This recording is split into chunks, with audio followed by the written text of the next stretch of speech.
নমস্কাৰ বন্ধু-বান্ধৱীসকল, আজি মই আপোনালোকলৈ আন এটা চাটনি ৰেচিপি লৈ আহিছোঁ। আজি এয়া আপোনালোকৰ লগত শ্বেয়াৰ কৰিম বুটৰ দাইলৰ চাটনি। বুটৰ দাইলৰ চাটনি বনাবলৈ মই এয়া লৈছোঁ। এইটো চাহোৱা কাপ, এই চাহোৱা কাপেৰেই 1 কাপ বুটৰ দাইল। বুটৰ দাইলখিনি মই আগতীয়াকৈ 2 ঘণ্টামানৰ কাৰণে পানীত তিয়াই ৰাখিছিলোঁ আৰু এতিয়া এইখিনি লৈ লৈছোঁ।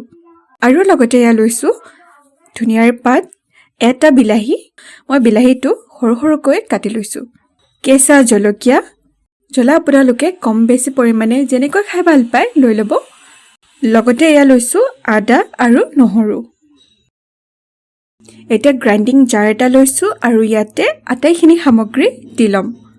প্ৰথমে এয়া দিছোঁ পানীত ভিজাই ৰখা বুটৰ দাইলখিনি। তাৰ পাছত কাটি ৰখা বিলাহী দিছোঁ। তাৰ পাছত দিছোঁ ধনিয়াৰ পাত, নহৰু, আদা আৰু এয়া কেইটামান কেঁচা জলকীয়া। আটাইখিনি সামগ্ৰী দি ল'লোঁ। ইয়াতে কিন্তু মই অলপো পানী ব্যৱহাৰ কৰা নাই। এতিয়া গ্ৰাইণ্ডিং জাৰটোৰ ঢাকনিখন বন্ধ কৰি লৈছোঁ আৰু এইখিনি মই ভালদৰে পিচি ল'ম।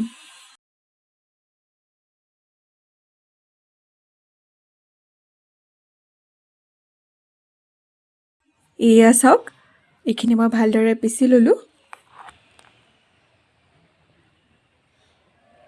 এতিয়া মই ইয়াতে দিছোঁ সোৱাদ অনুসৰি নিমখ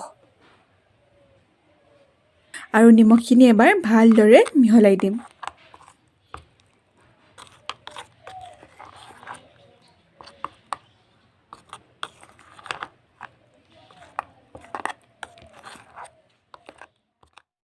এয়া আমাৰ বুটৰ দাইলৰ চাটনি তৈয়াৰ।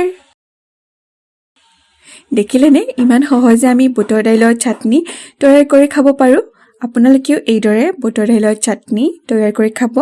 আশা কৰোঁ আপোনালোকে নিশ্চয় ভাল পাব। পুনৰ নতুন এটা সহজ আৰু ইণ্টাৰেষ্টিং ৰেচিপিৰ সৈতে আপোনালোকক লগ পাম।